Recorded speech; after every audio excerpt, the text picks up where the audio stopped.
All right, okay. I'm talking today with Mr. Cal Abrams, former outfielder and first baseman for the Dodgers and several other clubs. Cal, to get started, I'd like to, if possible, ask you, how did you actually get started playing baseball? Well, I actually got started in high school. My last year with James Madison High in Brooklyn, New York, I happened to be a scout by the name of Joe LeBate in the stands when I hit the longest home run in the history of Madison. And I was graduating that year, and he came up to me and he said, "How would you like to be a Brooklyn Dodger?" Well, I don't know if you're aware of it, but every human being, every male human being who was born and raised in the shadows of Ebbets Field always wanted one thing in life, and that was to be a Brooklyn Dodger. I was no exception. Did you play like any Little League or organized ball growing up, or just play like some street ball with your friends and stuff like that at all? No, I played, well, I was an all-around athlete, but in our day, there was no such thing as Little League. We had stick ball, punch ball, and what have you, touch tackle, and I was good in all of the sports that I've tried. But my father says, "Cal, the most money is in baseball, so you're going to be a baseball player." What positions did you play while you were in high school getting started? Did you play a lot of positions? I was an outfielder primarily, but I also played first base, and believe it or not, I even have 1 win, no losses as a pitcher for the Dodgers. That's great. Really? That's for the Dodgers? For the Brooklyn Dodgers, yes. How did that happen? We were 14 games ahead mid-season, and Charlie Dressen one day asked, who knows how to pitch? Who would like to help preserve our pitches for the forthcoming pennant? So I was always a kibitzer and a clown and a good for nothing, very carefree. And I said, "I can pitch." He said, "All right, go on out there." Of course, I wasn't used to stepping down off a mound. And after I finished the game, I had like a Charlie horse. I was limping all day. I wasn't used to that. I was going to ask you, how did your arm feel after that? No, my arm was fine. In fact, I did have a very good arm.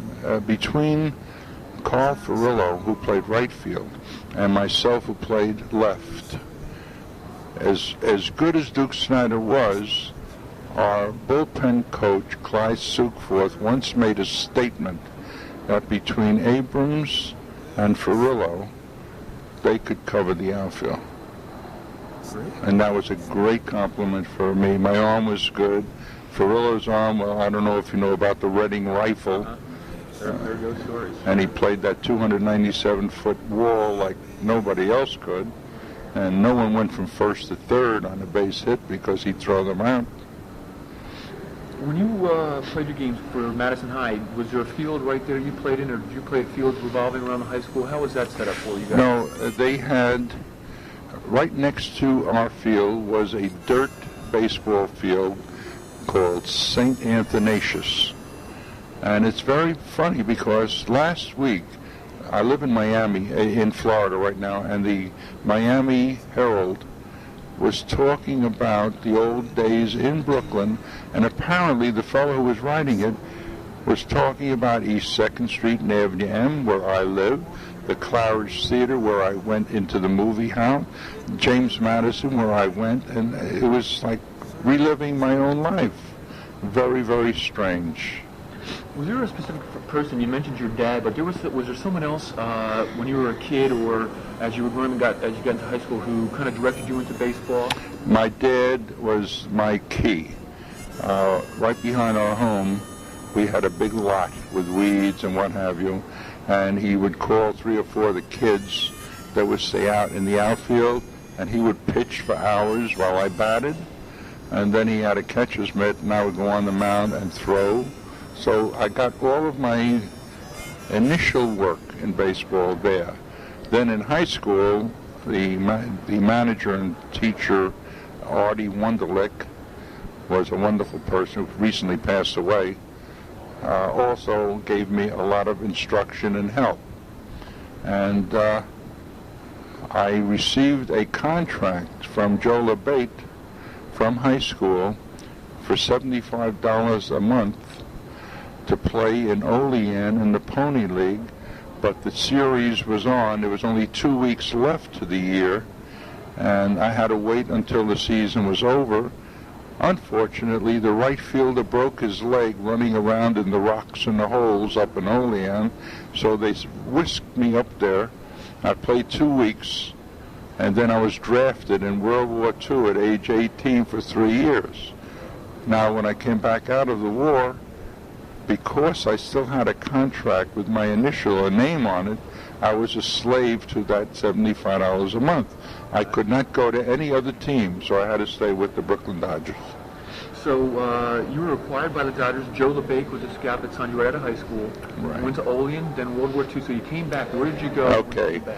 They all had Vero Beach spring training, all the minor league clubs, and because I was much older and stronger, they decided to skip C and put me in B, Danville, Illinois, in a 3-hour league. I hit 337. So they decided to skip A and put me in Double A, which was Mobile, Alabama, and I hit 345. So they decided to skip Triple A and put me in the Major League. But in Brooklyn on that particular year, there were 13 outfielders trying out only for left field because Snyder and Ferrillo had that sewed up, center and right. Oh, Schumann, Sharman, Antonello, McCormick, Russell, Hermansky, myself, and a few other guys, I cannot remember their names. And Mr. Branch Rickey said, Cal, do me a favor. Go down to the minor leagues. Go back to Mobile. Have a good year. And I'll get rid of a lot of outfielders. So I went back and hit 327. I came back up for spring training again. The same 13 guys were still there. He said, do me a favor, go back to Fort Worth, Texas. So I went down there. I hit 327. And he brought me up again. And then he said, go to St. Paul, Minnesota, because there was only 8 outfielders. And being the third time that I had been optioned down, the next time they recalled me, they cannot send me down anymore, either trade me or keep me. And as luck would have it, Carl Ferrillo got beamed by a pitch from Sal Magley, and they recalled me instantly from St. Paul. And the day I got there, I figured, well, this is my big chance. I'm now going to be a real Brooklyn Dodger. But Carl Ferrillo had a head. He was an Italian with a strong head that he was playing the next day. So I sat on the bench in 49, waiting and waiting and waiting, and I was really wishing that I could have gone back to the minors, because I'm the kind of a person, as a leadoff man, I like to play every day. I like to get up 5 times, and I will get 2 hits, or 3. But when you keep me out of a ball game, a little staleness falls into place, and you're not as sharp as you should be. And although I did have a good pair of eyes, I could tell a ball from a strike. So 49 went and left me, and 50 was my first real chance. And by the way, mid-season, mid-July, I was hitting 477. And I was leading both leagues by well over 150 points. Jackie Robinson was second on the club. And the headlines, never forget them, Mantle, Schmantle, we've got Abrams, which I have in my scrapbooks. It was a great feeling, a wonderful era. And coming back off a hot road trip, mid-July, and coming back to play 3 days in Brooklyn with 100 relatives and 100 friends in the stand. I looked up at the scorecard, the lineup. I wasn't playing. And I never played a game the rest of the season except to pinch hit in the 9th inning with the bases loaded and 2 out. And I once went to pinch hit for Pee Wee Reese, who had 2 strikes on him, which is something I have never seen in the history of the game. I haven't either. Okay. Well, I didn't know at that time, because I was still basically a young, naive, innocent person. And I used to say, why are all these little things happening to me? I'm leading the league. I can end up with a 400 batting average easy, and I'm not playing anymore. Years later, I discovered that the manager, Charlie Dressen, really didn't want me to hit and be the club top person, but he wanted to win the pennant without me. He even let me pinch hit against a left-handed pitcher. I'm a left-handed batter. In those days, we had the two-platoon system. So I discovered now that he was giving me enough rope to hang myself. Instead of being the kind of a person I could look up to, you can guess the rest from that point on. Speaking of managers, what manager did you play for that you most respected? Well, let's put it this way. With the Brooklyn Dodgers, I played for three managers: Leo DeRocha, Bert Schotten, and Charlie Dressen. Charlie Dressen, I have to call him an anti-Semite. Bert Schotten was the kind old man of baseball who didn't even put a uniform on. He just sat in there with his clothes on, never did anything but put up a lineup, never call for a steal or a hit and run. We did that on our own.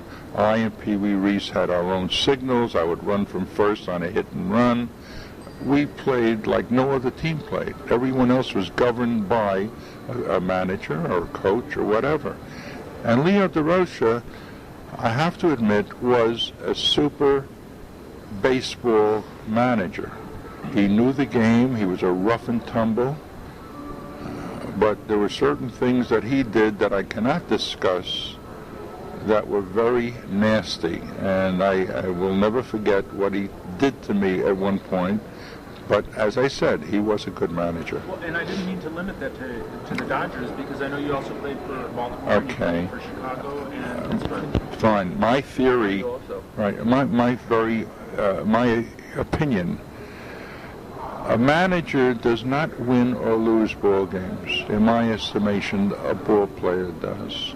The 9 men on the field, regardless of who's the chief or of the tribe, is not the one who's winning or losing the game.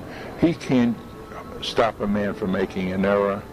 It's the error that caused the loss, so it's that fellow who lost the game and not the manager. It's not because the manager had a man steal and he was thrown out at second. That if the man was faster, he would have been saved. You know, there's a lot of things. I played for Roger Hornsby, who was a superb baseball player. Superb. He hit over 400, but he was not a manager. I played for Paul Riches, who was not only the field manager, he was the general manager too. Why? Because he was getting $40,000 from the front office for that and $30,000 for the coach. So he was doing two jobs in one. He was not a great manager. Jimmy Dykes, I respected this man. He was a great, great man. He did know the game. He was well loved. I played for him in the Orioles. The last day of the season, I was hitting 299 point something. My first time up, I hit a triple that put me a little over 300. And we all would love to end up hitting 300. That's the magic charm. So standing on third base, I said to Jimmy, Mr. Dykes, do me a favor. Take me out of the lineup. Let's pull a Mickey Mantle's job here. Let me stay out and hit 300. And his answer was, with a smile, Cal, I don't care if you had 2 broken arms and 2 broken legs, you're playing the rest of this game. The next 2 times up, I almost killed the pitcher with 2 line drives that were knocked down, and I was thrown out. So I ended up hitting below 300. I still respect the man, though. You mentioned some of the time that you spent in the minor leagues. Can you give me a little insight into what life was like in the minors for you at that point in time? Oh, my God. When I tell people of the things that I have seen in my 67 years of living, they don't believe what I saw. For example, going through Georgia after spring training, working our way north for exhibition games, riding in the bus with 5 black players sitting in the back of the bus, and stopping at a little cafe which we call a Greasy Spoon. The first sign you see outside the building, no niggers allowed. I would turn around to the guys and say, would you like a drink, a sandwich? Can I get you anything? And they appreciated that. None of the other fellows ever had that common sense, is the word I'm looking for, to ask these fellows. All they were interested is running into the bathroom, relieving themselves, and then getting a sandwich and a drink.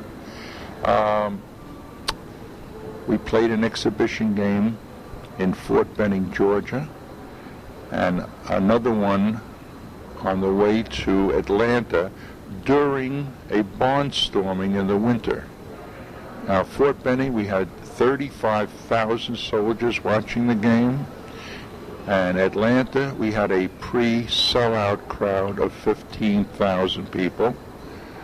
And the minute we loaded ourselves onto the buses, there was a telegram. If Jackie Robinson arrives in Atlanta, he will be sniped from the ballpark sign, the Ku Klux Klan. We immediately turned the buses around, went home, and finished our barnstorming tour at that point. These are things that nobody knows about, and we worried. We were scared to death, too. How about for yourself being, as you said earlier, a Jewish guy? You mentioned playing in Mobile and in Fort Worth, Texas. How were the fans, the teammates, the front office personnel supportive of you because you were playing so well, or was there some anti-Semitism you had to struggle with there? When I was up with the Dodgers, and one of the options down to the minor leagues was to play back in Mobile, and the newspapers had big headlines, Cal Abrams coming from the major leagues to help win ball games for Mobile Bears.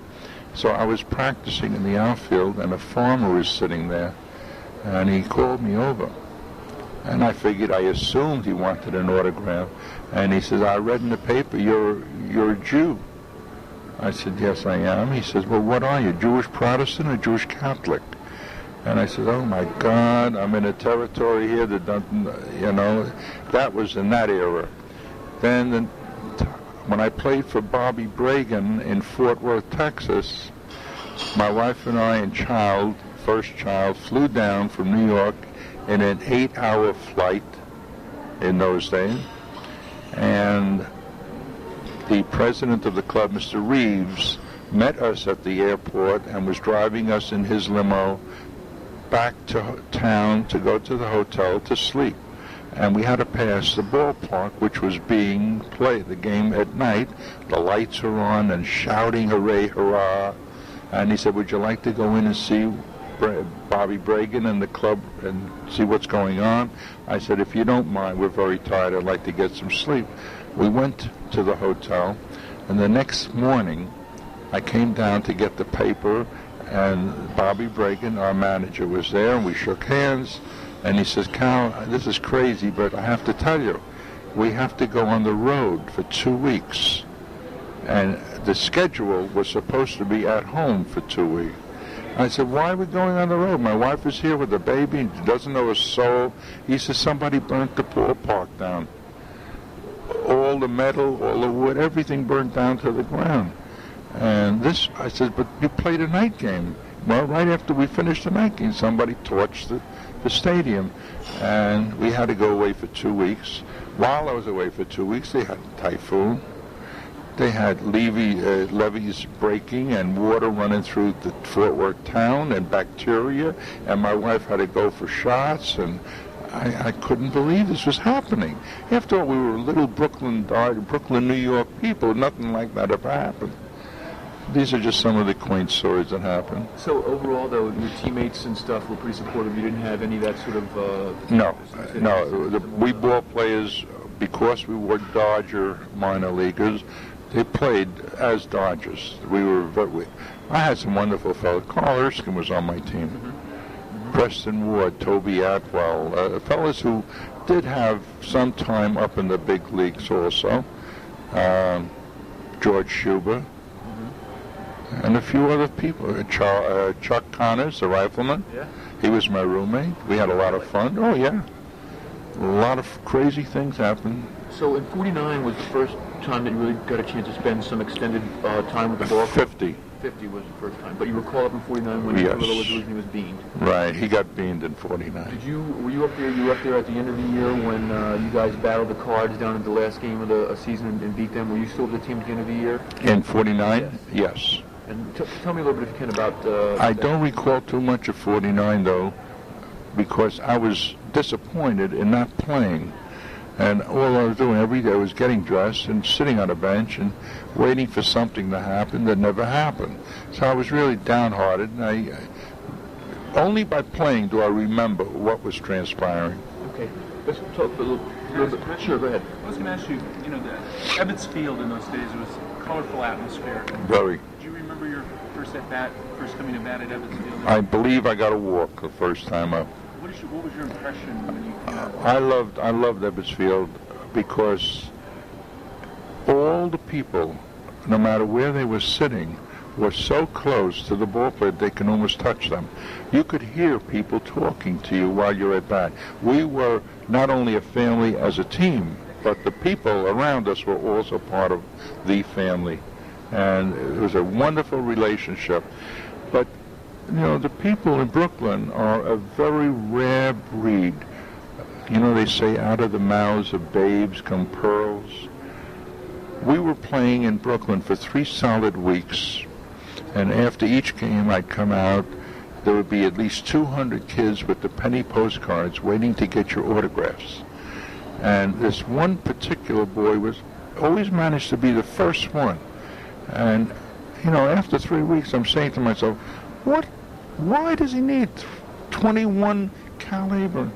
So I grabbed him before a road trip and I said, why did you ask for my autograph 3 weeks in a row? He says, I needed 21 Cal Abrams to trade for 1 Carl Ferrello. These are the way we had such a wonderful rapport. Another incident, we had what we call Happy Felton, not whole gang. You take 3 youngsters in the outfield before a game, practice with them, and pick one of the 3. For this, you get $50. The youngster, is allowed at that point to talk to a Dodger of his choice in the dugout, and whoever they talk to gets $50. So there's $100 that the TV people are giving away, or the Baby Ruth candy bar, and I never went on the show. Robinson was on 40 times, so that's $2,000. Hodges and Reese also. The last week of the season, they said, all right, Cal, you're going on. And I said, it's about time. And I went they showed me the 3 youngsters, and I said to one of them, I said, listen, I whispered in his ear, I'm going to pick you. Now, when they ask you who you want to talk to in the dugout, you say you want to talk to me. That way I get $100. So here I'm throwing the ball up and down, and finally Happy Felton says, who do you like, Cal? I said, oh, this youngster right here. What a pair of hands. Great ball player. Oh, he's going to make a Brooklyn Dodger someday. He said, congratulations, son. Who do you want to talk to? He says, Carl Ferrello. I couldn't get $50 no how. I was one of the least priced ball players in the leagues in those days. So you mentioned Ebbets Field, your love for it. Was it your favorite park overall in the big leagues? I believe it had to be, not because the money was secondary. None of us ever did get money because Branch Rickey, as I said, had a heart of gold. He knew how to hide it. The highest price that I recall was 3 or 4 of the fellows making $40,000 at that time. And the lowest minimum was 5, and quite a few of us were making only 5. But he always drew 1 million people, and that's another thing I have to tell you about Ebbets Field and the Brooklyn people. Monday, if there was a ball game, it didn't matter. There was enough people in there to warrant 1 million people in a 29,000 seated ballpark. And that meant that they loved the game and they wanted it to go on. And when they moved out in 1957, a lot of hearts were broken. A lot of people were angry, and they still are. They still blame Peter O'Malley, who had nothing to do with it. It was his father, Walter O'Malley, who did it. And yet the Brooklyn people still dislike intensely Peter O'Malley, the O'Malley family.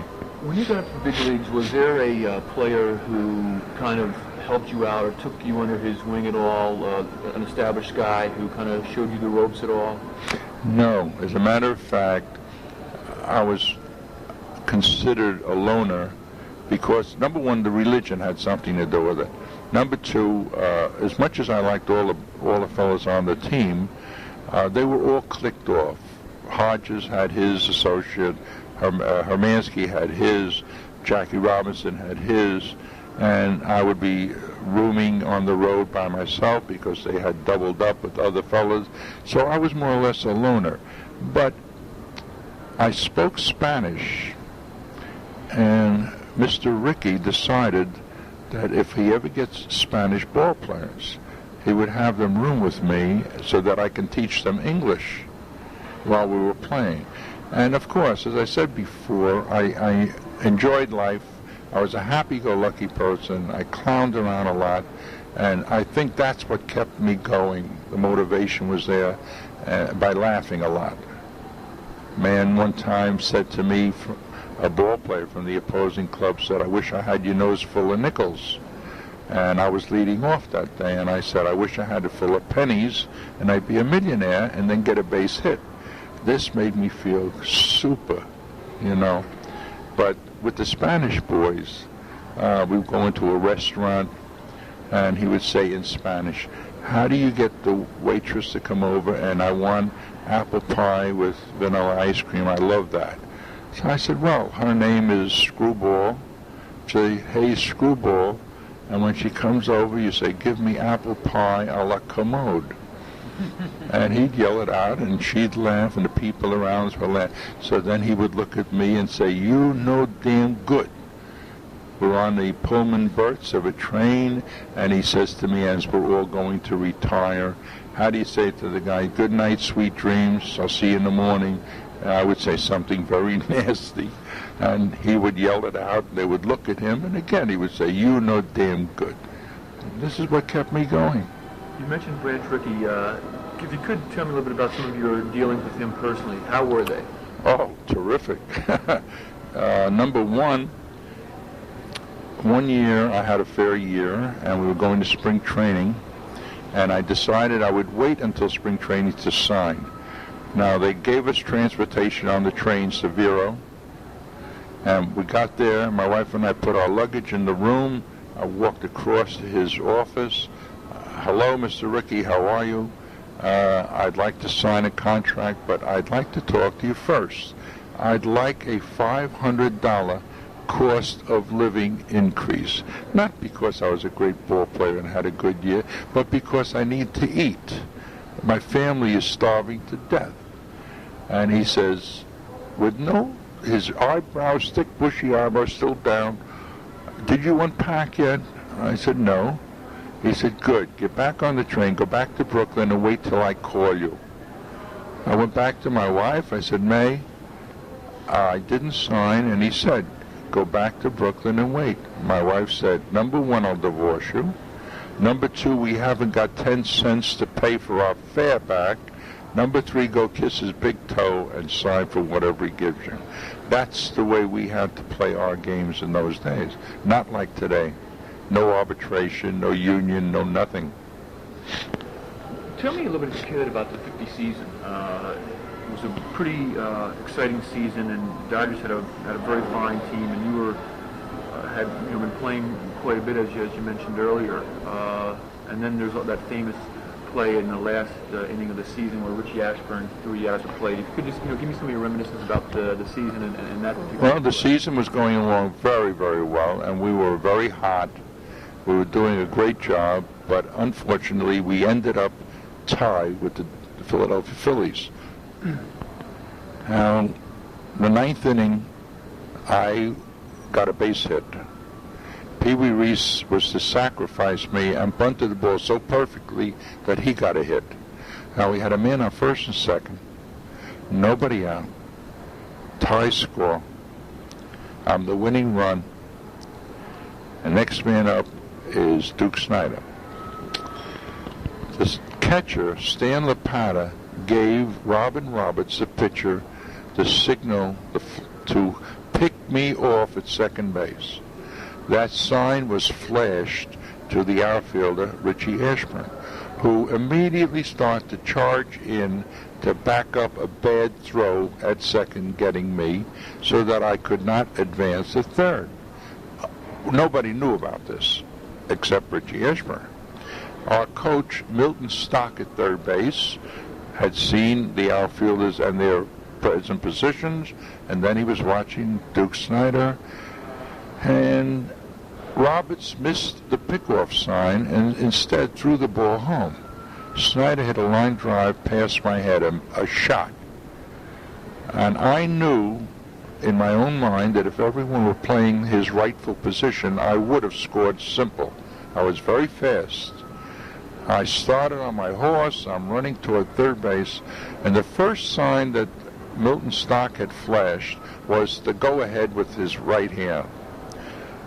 Then when he discovered where Richie Ashburn was, when he spotted him, and seen that he had already thrown the ball home, and that the catcher already had the ball, he gave me a sign that I will never forget the rest of my life. He put his fingernails of his left hand in his mouth while he gave me a half sort of a go-ahead sign from third. I had already rounded the base as hard as I could, and when I got like 10 to 20 feet past third base, here was the catcher up the baseline with the ball.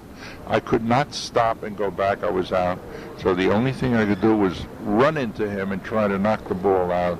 Unfortunately, I didn't, and I was out. Carl Furillo got up and popped a foul for the second out. And then Gil Hodges hit a long fly up against the wall for the third out, which I could have scored from third base had I stopped at third, and we would have won the game. In the 10th inning, top of the 10th, Dick Sisler hit a home run over my head, and when we got up, we couldn't catch them, and that's the way that season ended. So I lost some money that year. The next year, the same thing happened with the Giants, and Bobby Thompson hit a home run against Ralph Branca, so I lost some more pennant and World Series money. And the year after that, 1952, in the middle of the season, they traded me to Cincinnati and won the pennant, so I lost 3 years in a row. As I said before, money does not agree with me. But after you were traded, you had one of your finest seasons after that. Yes, after the seasons, and I started playing for different ball clubs, they were good enough to say, well, Cal, you're worth a little more, so we're giving you this and this. And so I did make a few extra dollars as I proceeded through Cincinnati, Pittsburgh, Baltimore, and the Chicago White Sox. When I reached the White Sox, I was there 2 weeks, and they told me that I was going to play center field because they knew I was a great outfielder, and I liked it because the White Sox were always a pennant contender, and there I could get some extra cash. Unfortunately, they bought Larry Doby from Cleveland. They called me in the office, and they said, well, Cal, look, we can only keep one of you. If you're the owner, who would you keep? I said, I would keep the leadoff man because he gets on first base, he's got good eyes, he's fast, and he can score runs. And they said, that's true. But a home run hitter is what the people would rather see. So unfortunately, I was sent to Miami. Larry Doby had the worst year in home run production that year. Not that I was happy. I mean, here I was in the minors again. And I could see the handwriting on the wall that there's no way in the world I was going to go back up into the major league. And the condition that arose at that point, which made me decide to retire, was when the minor league club came to me and said, you're a great ball player, but we can only offer you X number of dollars in the minor league. And I said, I have a family. I cannot take this after making a much more, profitable amount of money. So that's when I voluntarily retired.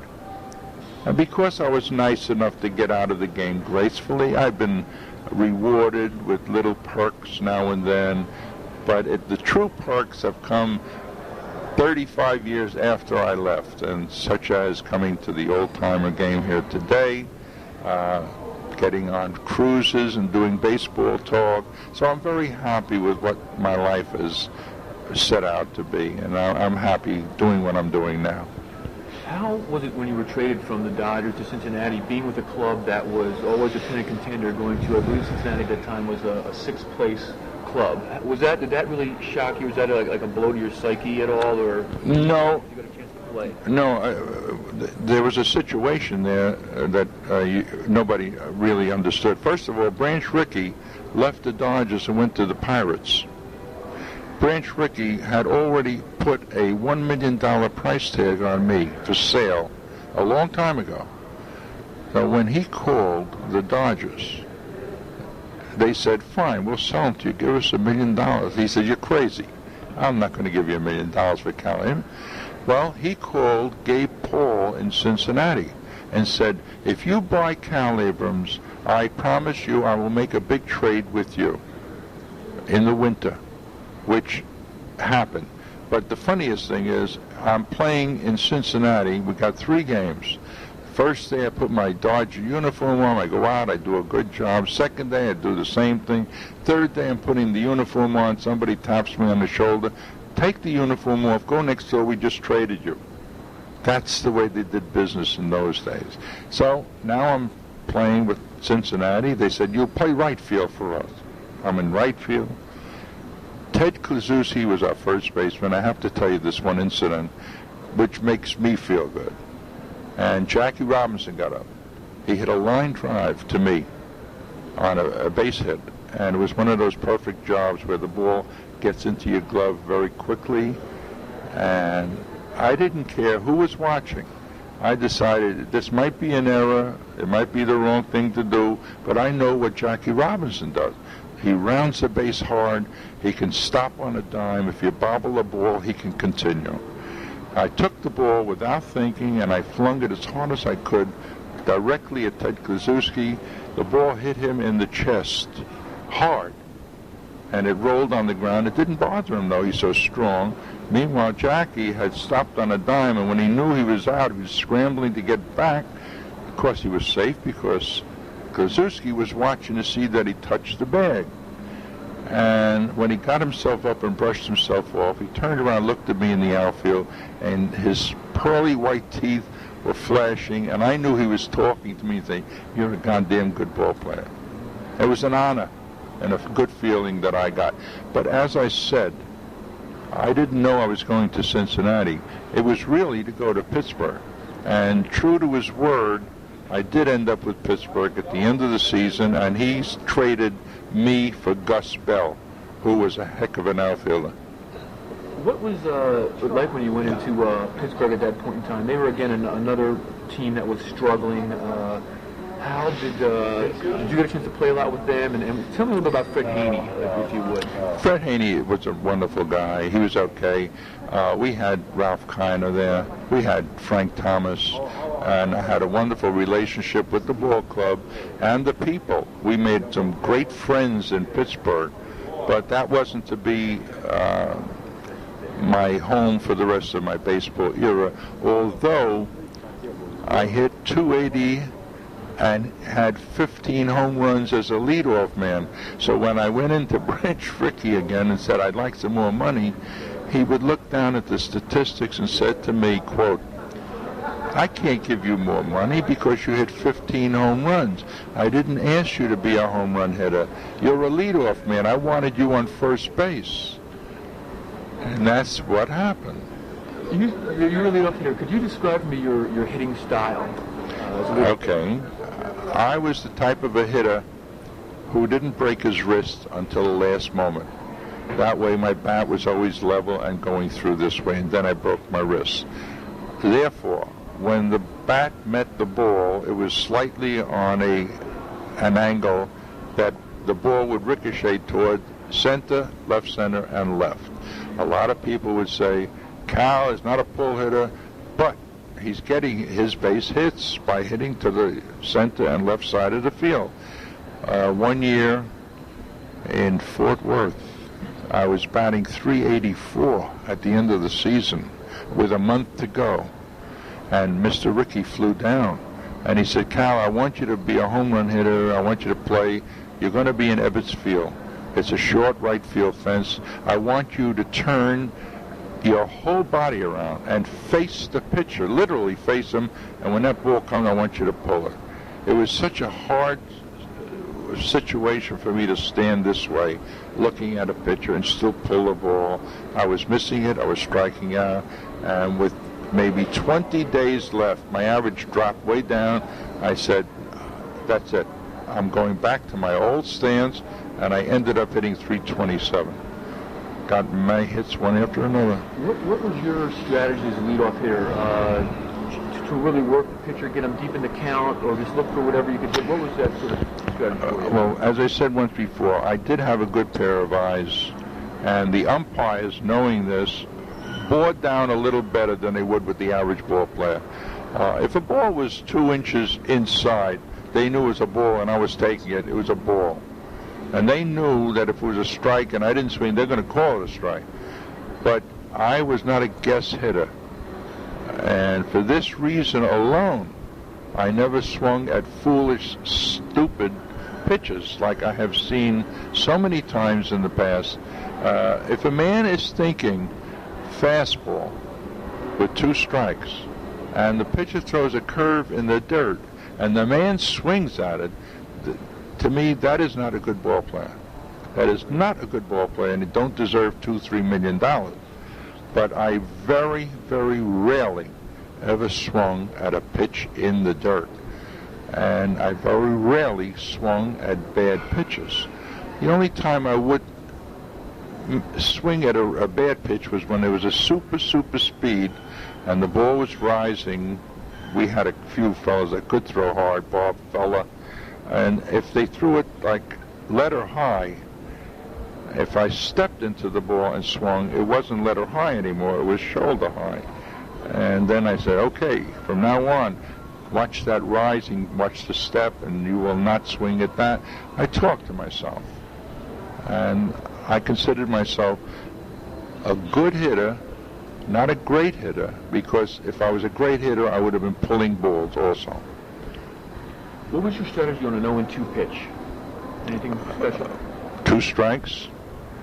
Well, if you started out, let's say the pitcher started out with a curveball, and it was a strike, and then he threw another curve, it was a strike.